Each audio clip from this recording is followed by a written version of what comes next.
Chegou a hora de você aprender sobre estoicismo, uma filosofia muito antiga, com mais de 2000 anos, que vem transformando a vida das pessoas e que, na minha opinião, foi o que deu origem ao que hoje nós chamamos de desenvolvimento pessoal. O estoicismo, para você entender, primeiro é preciso dar um contexto histórico, bem básico. Mais ou menos 300 anos antes de Cristo, Zenão foi quem começou com tudo isso. Enquanto que vários filósofos faziam aquela masturbação filosófica, Zenão começou a estudar as obras de Sócrates e se perguntou: como é que eu posso usar esse conhecimento para tornar a minha vida melhor? Lembrando o contexto histórico, onde a sociedade estava um caos, estava tanto caos que não tinha nem lógica, mas nenhuma lógica eles fazerem a filosofia em torno da política, já que as duas sempre andaram lado a lado. O caos era tanto que a única saída era eles se voltarem ao estudo do indivíduo, em outras palavras, autoconhecimento. É uma situação bem semelhante com a que nós vivemos hoje no Brasil. Caos. As pessoas perdem a esperança no Estado, na política. E a única saída é se voltar aos estudos do indivíduo. Você, com esperança ou sem, independente da tua posição política, tem que se voltar aos estudos do indivíduo, ao autoconhecimento. Caso contrário, vai fazer parte dos 80% das pessoas que são escravas. Depois de um tempo, foram surgindo nomes como Epiteto, Sêneca e Marco Aurélio. E esses caras foram fundamentando e dando ainda mais base para a filosofia estoica. Qual o objetivo do estoicismo, da filosofia estoica? É você ter serenidade, você ter uma paz interior independente das adversidades. É você desenvolver uma resiliência. Ela é uma sabedoria em prol da felicidade.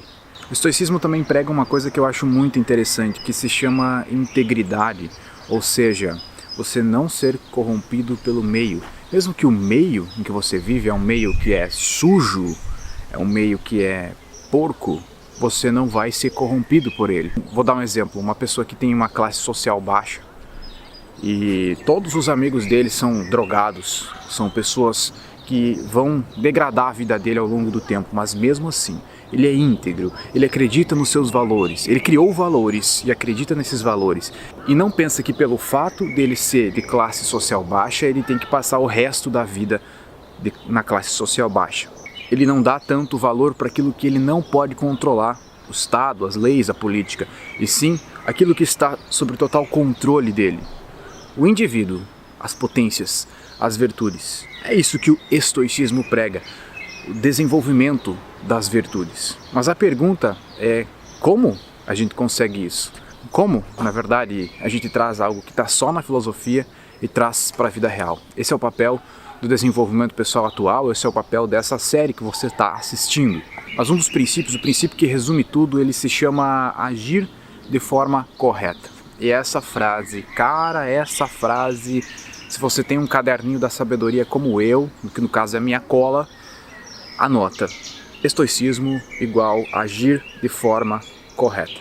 Se você está acompanhando esse canal, tá, você vai ter 100% de entendimento do que eu estou falando. Se tu não está acompanhando todos os vídeos, vai ser 10% para menos, tá? Porque aqui é um conteúdo que é essencial e precisa ter essa continuidade. Os estoicos, eles acreditavam que existia um negócio chamado logos. Logos é um funcionamento do universo, ou seja, tudo no universo possui uma ordem, também possui um caos, mas possui uma ordem, e essa ordem, quando você entende essa ordem, você faz tudo funcionar. Eles acreditavam que tudo tinha um porquê, tudo tinha uma razão, tudo tinha um motivo. Se eu estou triste hoje, se eu acordei triste, essa tristeza tem um motivo, e essa tristeza tem uma consequência. Ela pode ser explicada, ela não deve ser negada, mas ela deve ser entendida. A minha tristeza pode ser simplesmente uma reação química no meu cérebro devido ao que eu comi ontem. A minha alimentação ontem pode ter sido totalmente desequilibrada e isso gerou uma química no meu cérebro que me deixou triste. Ou pode ser algo emocional, algo que eu passei, ou simplesmente sou depressivo, o que também não deixa de ser uma química. Quando eu entendo isso, eu aceito essa tristeza porque a certo ponto eu não posso controlá-la, fica mais fácil de eu lidar com ela, aceitando e entendendo. Os estoicos pregavam muito essa aceitação da realidade, uma resiliência, um pragmatismo. As situações da nossa vida tem algumas que não podem ser mudadas. Por exemplo, política, leis, etc. Posso mudar? Não. Eu posso mudar o indivíduo, eu posso entender, eu posso mudar a mim mesmo. Se cada um mudar a si mesmo, as coisas mudam no geral. As pessoas gastam muita energia se preocupando com aquilo que elas não conseguem mudar, com aquilo que elas não têm controle. Outro pilar principal do estoicismo. A filosofia estoica nos ensina muito esse negócio de, cara, vai viver a tua vida é limitada, tu não tem uma vida infinita, ninguém tem vida infinita. Se preocupa com aquilo que está sobre teu controle, domine aquilo que está sobre teu controle. Descubra quem você realmente é com a sua verdadeira natureza e domine tuas virtudes. Dominando tuas virtudes, você vai ser uma pessoa virtuosa, um indivíduo poderoso, e aí as coisas externas maiores que você não vão te controlar tanto. Outro pilar importante do estoicismo é você viver de acordo com a sua verdadeira natureza. Marco Aurélio disse isso uma vez. O Epiteto uma vez falou o seguinte: todos vamos morrer. Ok, isso é meio óbvio, mas o que ele quis dizer? Ele quis dizer que nós temos uma vida limitada, nós temos uma energia vital limitada, ou seja, Shakti é grande, mas não é infinito. E nós temos que cuidar muito bem onde é que a gente coloca a nossa energia vital. Linkando isso com esse outro princípio do estoicismo, que é ser quem você é, viver a sua verdadeira natureza, o que isso significa? Como é que a gente pode trazer isso para um entendimento limpo? Por exemplo, um leão. O leão vai ser o leão. Tu coloca o leão numa jaula, o leão não caça, o leão não acasala, o leão não faz nada. Leão de zoológico é um bicho morto, ele continua sendo bonito. Mas a juba já está menor, ele já não causa aquela admiração. Já um leão na selva é um leão que caça, um leão que acasala, um leão que consegue pôr sua fúria para fora. Um leão que consegue viver, que consegue ser aquilo que está na genética dele, ou seja quem você é, quem você nasceu para ser, de acordo com seus instintos, com a sua intuição e, óbvio, com a sua razão. Nós somos seres humanos, sapiens, e o que nos diferencia dos animais é simplesmente a razão. A razão de pensar sobre as coisas. Ser quem você é significa você, acima de tudo, usar a razão. Você entender que tem emoção, a emoção é para ser sentida, mas ela é para ser racionalizada antes. Ok, a tristeza novamente como exemplo. Senti, entendi, aceitei, e é isso. A razão acima de tudo. Não é frieza, não é máscara de homem frio, é razão, é racionalidade.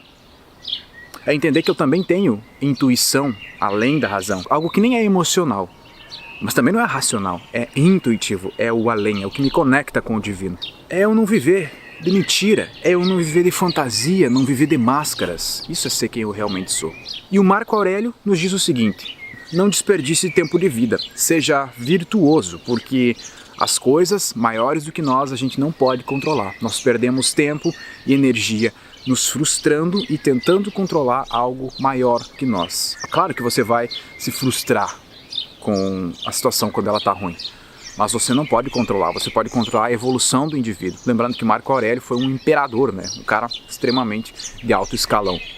Para de se preocupar com o meio, né? Entende o meio, entende 100% o meio, mas acima de tudo seja virtuoso. Em outras palavras, construa habilidades em você e essas habilidades vão te levar aonde você quer chegar. O caminho não é fácil, nunca vai ser fácil, nunca vai ser simples, mas a construção dessas virtudes, todo mundo tem essa capacidade. A prova é você olhar para mim e ver que eu estou gravando aqui num lugar bonito, um lugar tranquilo, com um passarinho cantando e achar que isso é simples. É achar que um dia eu acordei com o ovo virado e resolvi gravar vídeo para o YouTube, sem pensar que eu tive que aprender a me comunicar bem, eu tive que aprender tudo isso, eu tive que aprender a lidar com câmeras, como tu pode ver nessa câmera aqui. Tô sozinho aqui, porque eu construí essas virtudes e isso fez eu ser quem eu sou hoje. Eu podia estar 5 anos atrás reclamando do meio, reclamando do trabalho porco que eu tava, do dinheiro porco que eu ganhava, porque o meio sempre foi porco, mas eu quis sair desse meio. Eu botei minha cabeça para trabalhar. Tu também tem uma cabeça. Tu também tem uma mente racional. Em partes ela está adormecida. Ela está dopada pelo meio. Desenvolvendo uma virtude, um despertar. É impossível que o meio te controle. Marco Aurélio também nos traz um ensinamento poderoso que é: tudo tem o seu preço. Ou seja, quer viver essa felicidade, quer viver tudo que tu quer viver, esse é o caminho da filosofia estoica, tem um preço a ser pago. Eu conquisto alguma coisa muito boa na minha vida, isso também tem um preço. O preço do esforço para desenvolver essa virtude, o preço para ter essa virtude, o preço para manter e o preço que eu vou pagar quando eu perder, porque eu vou perder, porque tudo vai ser perdido. Tudo são apenas aglomerados de átomos. Essa câmera que está me gravando, esse lugar, nada é meu de verdade. Eu comprei essa câmera, eu comprei essas roupas, mas não é meu de verdade. Ou seja, são átomos e esses átomos pertencem ao universo. Essa aglomeração deles formaram o que a gente chama de casaco. E eu uso isso pelo tempo em que é meu. Mas um dia vai acabar. Nada é meu de verdade. A única coisa que é minha mesmo é minha individualidade. E é nisso que eu trabalho para construir essa virtude. Isso que constrói a felicidade. Então, cara, deu para entender como o estoicismo é uma filosofia profunda, uma filosofia completa, e desenvolvimento pessoal é o estoicismo. Para resumir, cara, o estoicismo ele é um ponto de equilíbrio, tá? Digamos que ele seja um ponto de equilíbrio entre a liberdade do ser humano e o funcionamento do universo. O funcionamento do universo é o que eles chamaram de logos. Logos aqui é uma palavra muito chave para nós, possivelmente eu fale mais disso. Tu já assistiu o filme A Teoria de Tudo? Aquele filme que retrata a vida de Stephen Hawking, aquele físico. Stephen Hawking foi um cara foda e ele dedicou a vida inteira dele a tentar provar ou explicar essa teoria de tudo, ou seja, como o Logos funciona. Tem pessoas que chamam o Logos de Deus. Migrando um pouco de cultura agora, lá no taoísmo. O taoísmo, muitas pessoas se perguntam o que é o Tao. O Tao que dá origem ao nome taoísmo. Tao é o todo, mas ao mesmo tempo é o nada. Esse aqui é o todo. O todo se divide em dois. Essa divisão você pode imaginar na tela o símbolo Yin Yang, positivo e negativo, ou seja, ordem e o caos. A ordem você pode também chamar de logos, o que os estoicos chamavam de logos, e o branco, do Yin Yang, você pode chamar de caos. Na teoria nórdica, nós também temos Odin, Loki, representando positivo e negativo, a rebeldia, a energia da rebeldia, a energia destrutiva e a energia criativa. Tudo isso compondo o Yin Yang, tudo isso compondo o Logos, tudo isso compondo o Tao. Ou seja, teoria de tudo, Logos, Tao, todos têm o mesmo significado, todos servem para explicar a mesma teoria. Tem um termo que eu uso muito aqui que é o Zeitgeist, termo antigo alemão, que significa que esse ciclo ao redor do Yin Yang, ao redor do Tao, ao redor do Logos, essa energia cíclica, mostrando que está sempre em ciclos, sempre migrando, morrendo e nascendo de novo, e esse é o Logos, isso que Stephen Hawking tentou explicar de maneira científica, não sei se ele conseguiu ou não, isso que as pessoas acreditam que seja Deus ou que seja a energia criadora do universo. Se gostou do vídeo, deixa um like, se tem interesse nesse assunto, manifesta, que eu vou gravar mais vídeos provavelmente, porque é um assunto denso e não tem como falar tudo num vídeo só. Um abraço.